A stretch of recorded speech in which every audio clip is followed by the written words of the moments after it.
everyone, and welcome back. It is another fantastic weekend. Actually, I should say this is a spectacular weekend because you know why? There is no rain this Saturday here in Massachusetts. It is like the first Saturday with no rain in months. Every Saturday has either been a washout or rain in the morning, rain in the afternoon, so I've been able to get nothing done on a Saturday. So today I'm taking you along with some garden chores that I have to get done this weekend, especially because tomorrow I am celebrating my son's second birthday, so I'm gonna have a lot of time where I won't be able to get out in the garden, and since it's finally nice out this Saturday, we have a lot to do. So the first garden chore that I am doing is I am getting my netting up for my dahlias and my zinnias. I really need this because my son, who just turned 2, doesn't realize that running through the flowers is not the best idea. So I've lost a few of my dahlia and zinnia seedlings for this reason because he's kind of just ran to the playground. But I mean, what are you gonna do? He's 2. So I'm hoping if I get the netting up, I will be able to deter him from running through that way. He'll understand maybe that it is blocked off. So right now I am doing my main dahlia patch over here.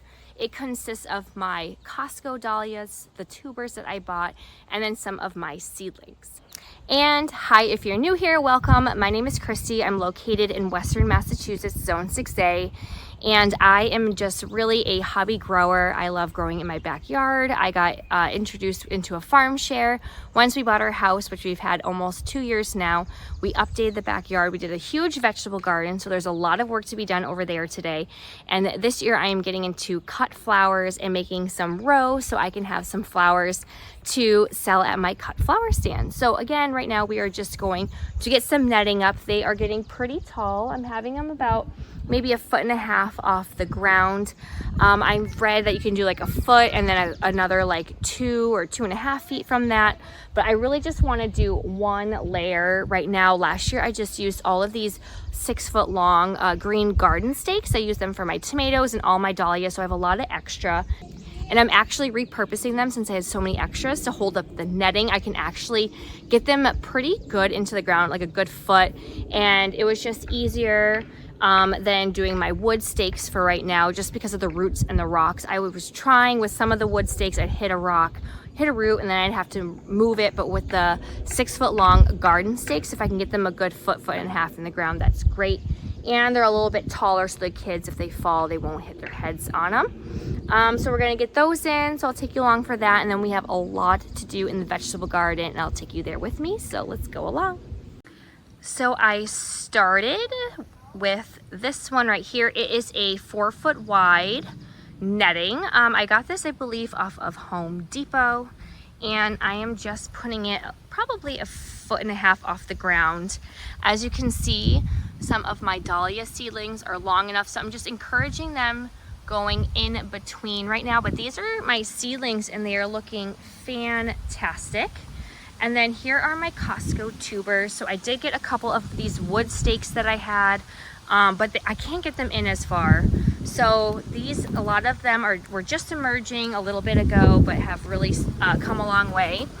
I do have these right here that are still coming in. I tried pinching as much as I could so far. I did lose one, and I'm not sure if it was because when we had all that rain, the tuber just rotted. So I'm gonna pull that up today. And then this one right here, as you can see, I pinched it, it's branching. So I was guiding it through here as well. And then same with over there. They're all kind of leaning towards the sun because I do still have my neighbor's pine trees. So they'll get some sun probably in an hour or so. So we have these going on. So I'm using some zip ties to secure the ends. There is the roll. I do want to get some, oh my goodness, oh, there was a butterfly. These are my zinnias that my son has trampled over nonstop, so I have to get these. These are the greenhouse ones.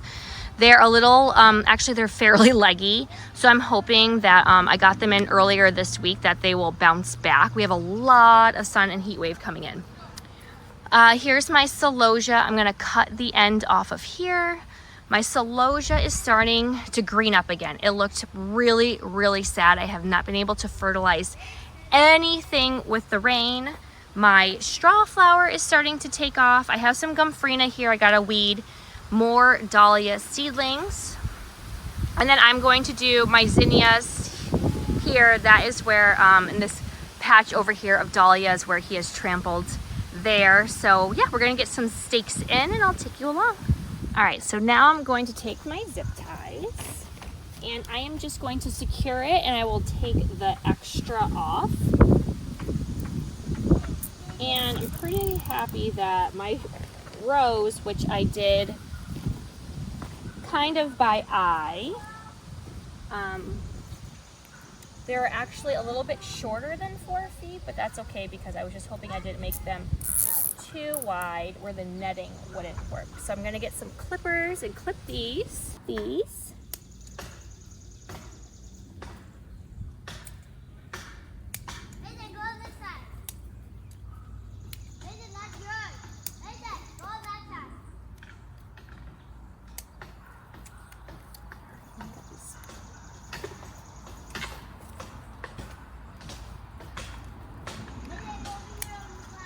All right, then I'm probably gonna use this for some of my others, even though it's a little bit short. All right, let's move on.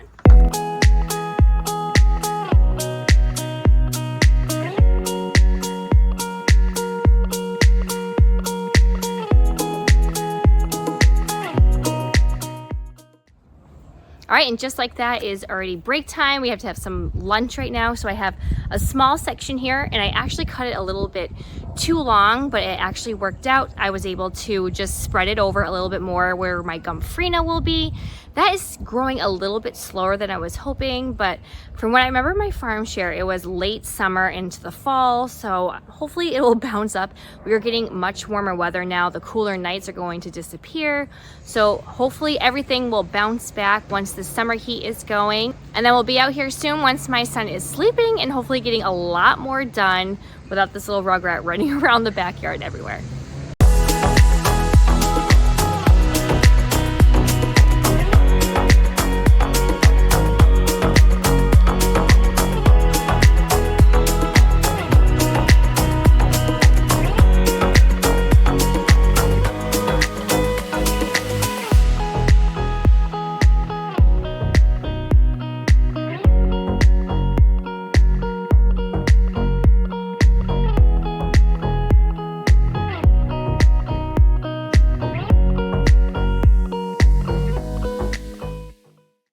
All right, we just got all of the netting up, so we are good to go there. Now we're going to move on over to the shade, to the vegetable garden, to do some tidying up there as well. All right, so the first thing we're gonna do is check on our tomatoes. I try to check on them nightly when I am watering, but sometimes I just don't have the time to do so. So every weekend I try and definitely make a point to tend to my tomatoes first. Now, I do not take off the suckers, I don't pinch them, I let everything go. So right here, I have 3 beds of my indeterminate tomatoes. So those are the tomatoes that are gonna keep growing and growing, and I trellis these 2 different ways. So the 2 beds over here, I did the Florida weave, which is where I will tie a string to one post, and then I will just go ahead and weave front back through the vines, and then I would just go ahead and turn around and do the opposite way, so that way the strings are making a nice little hard loop against the tomatoes to keep them upright. So I do have to do that there. I will actually only Florida weave probably the first foot or 2, and then I'm just going to corral them by just taking the string and just wrapping it from one post to the other and just corralling over and over as they grow. Now behind me, as you can see right here, I have a different trellis system. So this bed was planted last with all of my extremely long sun golds or sweet 100s that I left under the grow lights for too long, and I didn't want to prune them back. So I actually brought them out when they were 2 to 3 feet tall. So since they were so long, it was too hard to Florida weave because some of the tomatoes there were still too short. So what I did was I tied a little loose knot at the bottom of the plant, basically where another branch went off. And then I tied it to the top of my trellis right here. This way I would just wrap the main vine around that string and it would learn to grow upright. And that was training it to grow nice and tall. So as you can see here, I have the vine. This is the main stem, and I would just loop this string right here all the way around, and that way I would just come in, find the main one, and I would just loop it around, and I would just continue to do that so that way they could grow nice and straight. I have one right here where I will do the same thing. So I haven't done this in a little bit, and they've grown a lot. And let me tell you, my tomatoes truly bounce back. So look, I would just wrap and wrap around again. And that way it's just training it to grow upright. This one right here, I can probably just get it once more. And then I have some on the other side as well. And then I do have, if I bring you a little bit lower, this one right here, as you can see, this is a yellow pear, and it has a lot of branching. I noticed that last year that the yellow pear tomatoes would have lots of what I think of as a main stem, just because they're much thicker. Again, I don't cut the suckers off. So a lot of them are just really flourishing since it has been nice and sunny and warm finally. They were looking a little bit sad. If I see anything like spots on the leaves or any branches that look sickly, I will go ahead and clip them off right away, as long as I know it's not going to rain the next day. I just don't want to leave an open wound while I snip it. So yeah, these are looking pretty darn good. So here we have a lot of my sun golds. I have my spinach. It is starting to flower, so I'm going to be pulling these. That will be a task for today, is pulling my spinach. As you can see, we got some good harvests, so I will be pulling these later, so that way my tomatoes have more room. But these ones right here, I did the Florida weave with, and I would just go in and out, and they're holding up nice and strong. I do have some tomatoes growing, and I do see some leaves and branches that do need to be clipped, so we're going to be doing that today as well. Now these are my sun golds. We started all of the tomatoes back on Valentine's Day, and today is June 21st, and we have some gorgeous tomatoes popping up. My son did pick some, so unfortunately we did lose some because he calls them little balls, but I am thrilled. We have just so many little tomato clusters. I love sun gold. Again, I'm going to be pulling my spinach. That way my marigolds right here will get some more sunlight, and I always plant some basil as well. But yeah, we have lots of yellow flowering happen. We're having a huge heat wave, so I got to make sure I try and water twice a day if possible. So again, these ones were Florida weaved as well. They're getting nice and tall.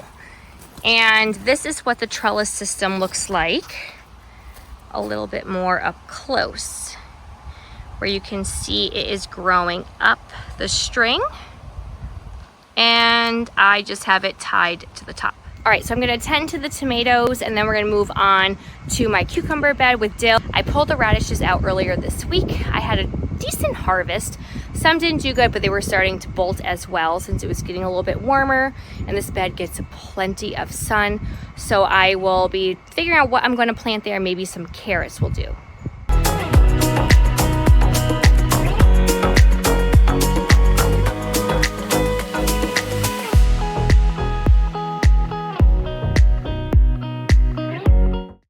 All right, now we're moving to my determinate tomatoes, and I know I really need to support them much better. So I use these 6-foot tall green garden stakes right here, and I have one right next to every main stem.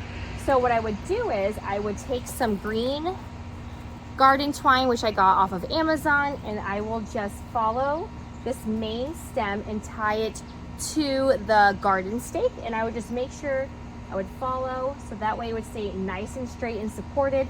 I learned last year that I didn't keep up with this task, and I didn't keep it close enough. Now I don't want to have it super tight and secure because it still will be growing and the stem is going to widen. So you do want to give it some wiggle room, but you don't want it to be super loose. I did that and they were flopping everywhere. I couldn't even tell what was what. It was like a big tomato Amazon forest. I'm going to see if I can put a picture up because it was just too much. I couldn't figure out what was the stem, where it went. So this year I'm trying to stay on top of it. Again, with these, I am not cutting the suckers off. I will try and support anything that looks really big. Maybe then doing a nice big loop holding it up so it won't bend or snap. So we are going to get to it because I haven't done this in a while, as you can see, and they have grown a ton. All right, and I just want to show you an example before I do a bunch of them. So I just take my garden twine and I just cut maybe a good 4 or 5 inch piece. And I will find this main stem, and I always try and do it underneath a branch, and actually doing it without gloves is way easier. So let me do it like this. So I'll tie it underneath a branch and just do a little classic double knot. And as you can see, I probably can put like a finger or so in between, and then I will tie it. I still can do it one more time. So I'm just going to, again, cut a small piece, find the main stem, and I always, again, try to tie underneath a branch. And if it does have flowers like this one does right here, let me pull this up so you can see it has some flowers. I want to try and make sure they don't get too squished, and I position it good enough so there is some spacing in there. So this one is done. Now, as you can see, we have this branch right here. It comes off of the same tomato. So what I'm going to do is I will probably start right here, and I will do a nice big loop and try and support this one as well so it doesn't get too floppy and start to bend towards the sun. So let's see. I will tie or cut, I'm sorry. So I'm going to cut a rather large piece, go underneath a branch, and I'll just put it through here. And I am just, whoops, going to try and tighten it so it has a big gap, but it will be nice and supported. And just make sure that knot is secure. And there we go. So I will cut this actually and just use it for another piece. So again, we will find somewhere else. Oh, look at that, right next door. So I'm gonna just bend it down. So here is my main stem. We will find a branch and go ahead and tie it to. I do fertilize these with a fish-based fertilizer on Fridays. I read someone saying Fish Fridays, that's how I remember. Again, here is 2 more that are coming off the same main stem. So I will go and just do the same thing. I'll just make a bigger loop, and we'll make sure they stay nice and supported.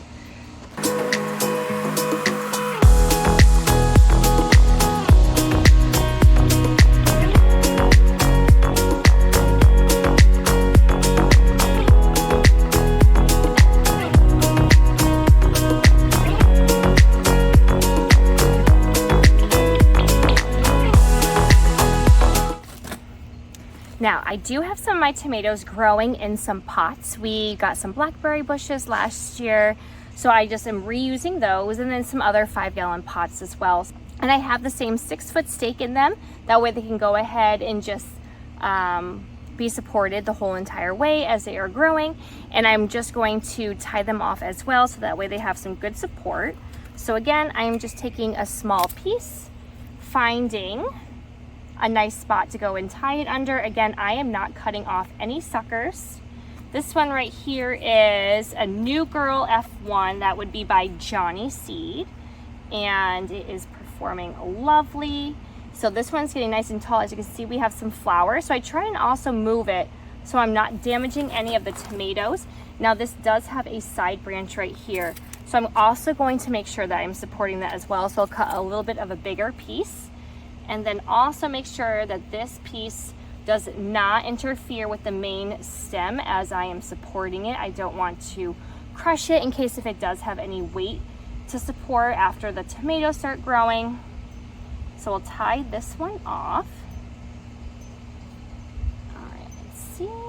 All right, and there we go. And then if I see any leaves that again aren't looking good, like these are kind of looking a little bit gross, I will go ahead and just snip them off, and then I will leave the sucker on. So we have 2 more over here that we also have to go ahead and support. So I'll do that as well. I just love how it's starting to look like a green forest. And here comes my husband with a leaf blower. So I guess it's a time lapse.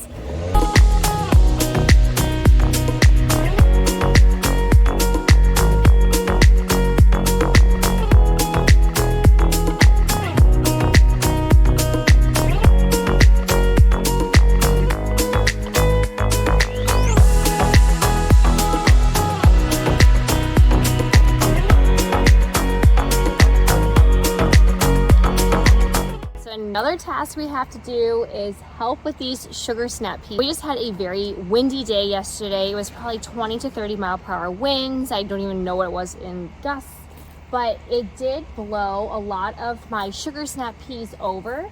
Unfortunately, I am only 5'3", so me getting to the top of this trellis is very hard, but I can see that it did bend a lot of them down. So I'm gonna have to get a stool or something and see if I can go and flop them over. Now I try to, with this cattle panel, use the same garden twine that I'm using with the tomatoes, that every single bar that is in the cattle panel, I will go and support them by just tying them closer and closer to. I was unable to do that this past weekend because I was tilling the garden beds and of course it rained. So I'm a little bit behind on my garden chores, but this is definitely one because I was hoping that they would flop over and I could go from the inside right here and pick the sugar snap peas with the kids as they are flowering. I am super excited about that. So I'm gonna see if I can get a stool or something to stand on and see if we can go and trellis them back over here.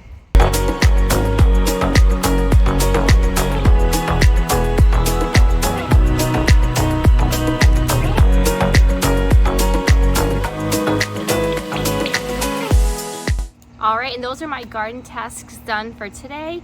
So we are so excited that we finally have no rain here in Massachusetts on a Saturday. So I was able to get some things done, and since nap time is over, that means gardening is done for the day. We have to get ready for my little one's birthday party tomorrow, so I'm gonna call it quits. I will come outside and water after dinner like I always do while the kids are on a walk, but we were able to get some of the netting up for my cut flower garden. We were able to support basically all the tomatoes. I did, however, go to my cattle panel, which is in front of me. It has the same arch as the one as my sugar snap peas. I was just making sure that those were just intertwining with the cattle panel, so I got those all squared away. I did do some trimming of some lower leaves with some of my outside tomato buckets, so we focused on all the tomatoes. Those are good to go. I did pull up some of my spinach. Wasn't able to go where my radishes were and plant anything there, but that's okay. I will get to that tomorrow afternoon, but I call this a win because I do have so many tomatoes. It did take a lot of time to make sure that everything was secured to the garden stakes. So for now, we are just going to call it a quits, and I will see you guys later. Again, if you want to stay updated and see what we are doing here in my backyard garden, go ahead and click like and subscribe and hit that bell button, and I will see you all later. Bye.